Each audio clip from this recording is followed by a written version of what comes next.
Hey, what is up guys? Welcome back to the channel and welcome back to Gran Turismo 7. In today's video we're going to continue on with our Group 1 car reviews, this time moving into one of the final two cars we are yet to review, this being the Porsche 919 Hybrid. When it comes to the 2016 generation of LMP1 hybrid monsters, this one is probably referred to as the king of the bunch, and well, for good reason. It's an extremely easy to drive car, it has an incredible amount of hybrid boost, and overall it probably is the best of those three vehicles. However, there is a bit of a downside to this. The Porsche 919 Hybrid will set you back 3 million credits in comparison to both the Toyota and Audi of the same year and sort of generation of LMP1 machines. That is 2 million credits more. As we can see from the stats alone for this car, the displacement is 2000cc, four-wheel drive, 499 brake horsepower with a weight of 875 kilograms and is also turbocharged.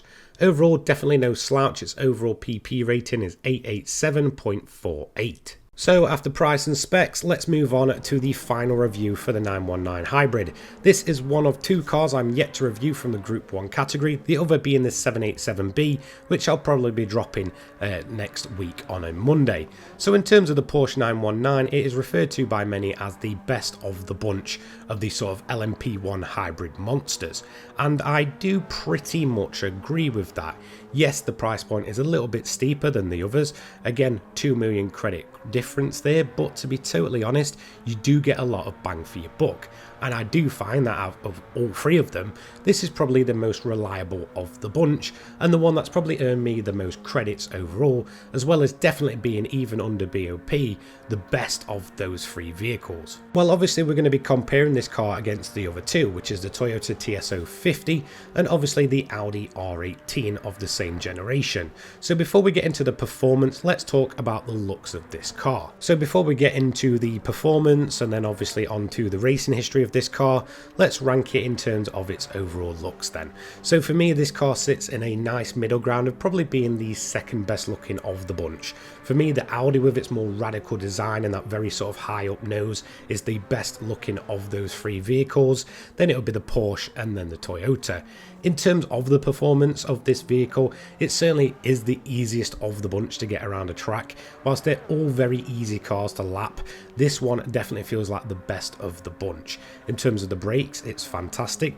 The four-wheel drive system is absolutely ridiculous, and the acceleration coupled with the hybrid system with this vehicle is just absolutely bonkers. It really does feel like the hybrid system in this car by Porsche is just absolutely incredible and miles above any of the other two vehicles. It seems to last an incredibly long time, and it's the same under BOP as well.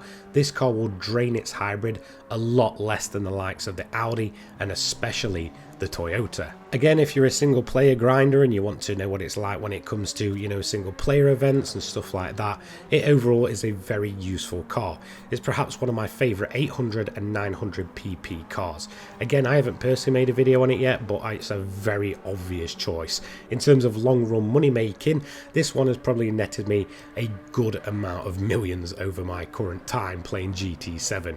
It's a fantastic grinding car, it's a fantastic race car, and honestly, I have zero complaints. For me, it's miles above the other two in pretty much every category other than probably looks, but again, that's going to be very personal to the driver themselves. So I can't really talk about the 919 without talking about its very successful racing history. Probably one of the best modern race cars of all time. No questions asked, I'm pretty sure it'll end up in some sort of, you know, legendary history books in, you know, hundreds of years to come, just how successful this car was. So in terms of its overall stats, it competed in 34 races, went on to win 17 of them, got a podium in 43 of them, got 20 pole positions and 4 fastest laps. In terms of the WEC or World Endurance Championship, it went on to win it as a constructor in 2015, 2016 and 2017, and also went on to win Le Mans in both 15, 16 and 17 as well. 3 years on the trot. That would literally be it. The car would then retire, and Porsche would retire from the top category of Le Mans until obviously the most recent times in terms of the hybrids and such. But in terms of their LMP1 program, that would be literally it at the end of 2017, and they would start swinging their focus more towards their overall GT program. So in terms of the car itself, it did obviously go on to spawn the 919 Evo, which is just a absolutely ridiculous version of the car in 2018. Basically what would happen if they took all of the limitations and rules away from the 919 and just made it absolutely ridiculous. And I think we all know the story that this thing went on to lap the Nordschleife in an entire time of 5 minutes 19.541 seconds, which is just absolutely ridiculous. It smashed the previous record set by a Porsche 956, which was 6 minutes 11 second point 13.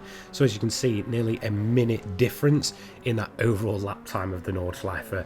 That record stood from 1983 and then was completely obliterated in 2018 by the Evo. And well, the rest was history for the 919 hybrid. It went on to be a very successful race car. It spawned probably one of the most ridiculous cars to ever be made in terms of the Evo, and overall it was perhaps one of the more modern legends in terms of the endurance racing world and probably the racing world in general. In all honesty, I could definitely see in this car, cement itself in the record books for a very, very long time. And one thing that I really do like about this car is the fact that they didn't just let it falter out. They left at the high point and then that was it. And they also then turned the focus on to the GT program and obviously eventually made the return in the sort of hypercar generation with the most current Porsche as well. So they are back in a sense. They've not kind of disappeared after this car, never to be seen again, with the likes of Audi.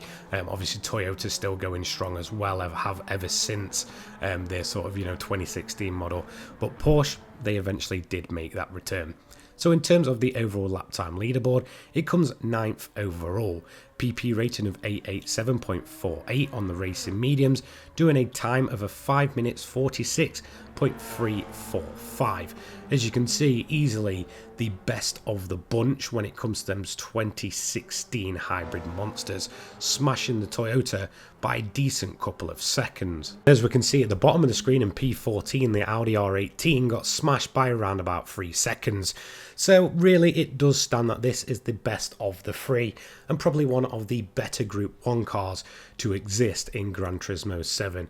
Its racing history is absolutely incredible and it's just as good in this game itself. So there we have it. We just have one more car left to review in terms of my Group 1 car reviews. I will then go on and get all my data together, get everything together, and then obviously come up with a definitive ranking of every single one of these cars.